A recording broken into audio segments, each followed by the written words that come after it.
We start the show with a developing story. Jimmy Butler got undercut on a rebound late in the first quarter versus the Rockets game 2 and did not return to the game with a pelvic contusion. Wilbon, just how detrimental could this be for the Warriors? If he misses a lot of time, like more than 2 games, it's a wrap for the Warriors. What he said isn't wrong. We all know the Golden State Warriors play differently when Jimmy Butler is on the floor. But here's the key point everyone needs to remember. It doesn't really matter who's playing for the Warriors. As long as they have Stephen Curry, they've always got a shot at beating anyone. Steph on the cross, the 3 on the way, got it. The stare down 3 was pure. Curry against Green, 6 on the shot clock for 3. Don't just take my word for it. Jimmy Butler said the same thing. And this was the perfect example. After a tough loss in Game 2, with the Warriors facing a tough challenge and missing their second star, Steph Curry took it upon himself to lead the team to victory. He put up 36 points, 7 rebounds, and 9 assists. An impressive stat line, but even that doesn't fully capture what Curry did in a game against a team known for stopping players like him. Steph went up against a squad full of elite athletes, strong defense, and great coaching. And he had to win without his usual sidekick. But as he always does, when people doubt him, Curry shows he can rise to the challenge and then some. After a slow start for both him and the team, the Warriors were down 35-24 to the Rockets in the second quarter. Yes, you heard that right, minus 24 points halfway through the second quarter. That's what happens when you're missing Jimmy Butler and Curry has to sit out. But when Steph came back in, he knew it was all on him, and he stepped up big time. Watch him here, under pressure from Amen Thompson, calmly splitting the double team and making an incredible underhand floater despite a crowd of defenders. A minute later, Quinton Post did his part with an offensive rebound, and once again, Curry made his move. And it didn't stop there. His performance just kept getting better. Curry.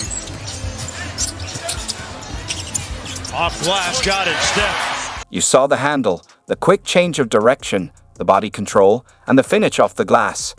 That's the highest level of skill you can get.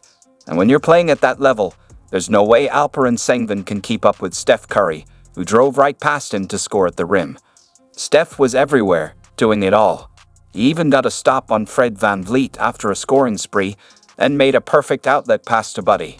Suddenly, after dropping 24 points in just 18 minutes, the Warriors went on a 22-point run in the last 6 minutes of the quarter, thanks to Curry's scoring explosion, and this continued throughout the game.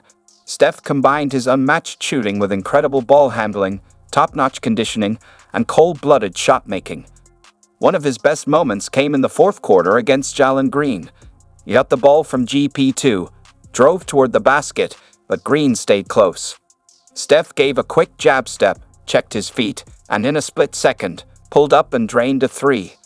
Oh, and I almost forgot. He did something similar to Jabari Smith Jr. too. Oh wow, Steph hit the hydraulics, slammed on the brakes. And it wasn't just about scoring for Steph.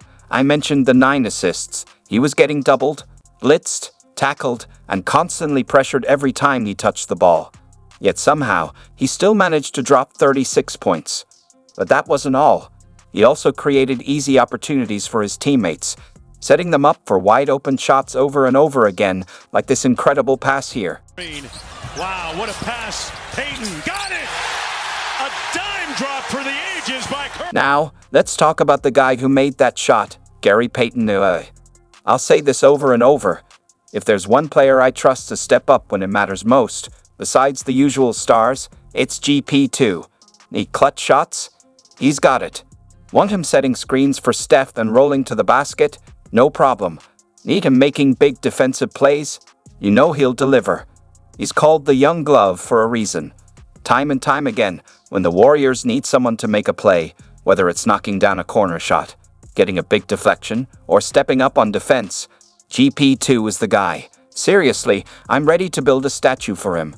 Let's do it now, because on top of all his contributions, he even flattened Dillon Brooks. If you couldn't love him more, he ran straight through Brooks, which felt like sweet revenge for what happened in that Grizzlies series a few years ago. This was a game where every little detail mattered, every extra possession, rebound, block, or hustle play. We know the Warriors need both Steph and Jimmy Butler to unlock the team's full potential. So when one of them is out, The pressure falls on Steph and every other player to step up. It's not about replacing Jimmy Butler. That's impossible, but about making those small plays, those 1%ers that add up. One player who did that in this game was Quinton Post. Sure, he only scored 2 points on 1 of 7 shooting, but we all know you can still impact the game when your shot's not falling. For a guy drafted 52nd last year to play 27 minutes in a playoff game is huge. He earned those minutes by fighting for every possession. Honestly, this game makes me more confident in Post than ever before. We all know he can shoot, and we know he'll have good shooting games. But if he can impact the game even when his shot isn't going down, when it does start falling, he'll be even more valuable. We're watching him grow right before our eyes. Just talking. You know, he can't really do much of anything else, so talking is only way. Here's what Jalen Green had to say after the game, and it's similar to what some people say about Draymond. They can't do anything but talk. Mr. Triple Single, blah, blah, blah. But the difference between Draymond Green and Jalen Green is this. When Draymond has just 7 points, he can still be one of the most impactful players on the court. When Jalen Green only has 9 points, well, he's getting closer to learning how to speak Chinese. Now, despite Draymond's numbers, anyone who actually watched the game knows that Draymond was a game changer in the fourth quarter. On defense, he shut down Shangun, prevented any Rockets from getting easy baskets in the paint, grabbed rebounds, and just did it all. He was everywhere, and his impact was undeniable. And I can't wrap up this video without mentioning the ongoing banter between Jimmy Butler and Buddy Hield. Honestly, I could probably make a whole video just about their interactions. Let me know if you watched that. The 2 moments that stood out were Buddy Hield apologizing for getting pickpocketed by Steven Adams on the bench while Steph Curry was totally uninterested, and Jimmy trying to hold back laughter. Then later in the game, there's Jimmy on the bench, giving Buddy a personal tutorial on how to dribble. I haven't even gotten into the quotes yet, but we can save that for another time. Anyway, I hope you enjoyed the video. Don't forget to subscribe for more content like this. A like would be awesome. Most importantly, have a great day.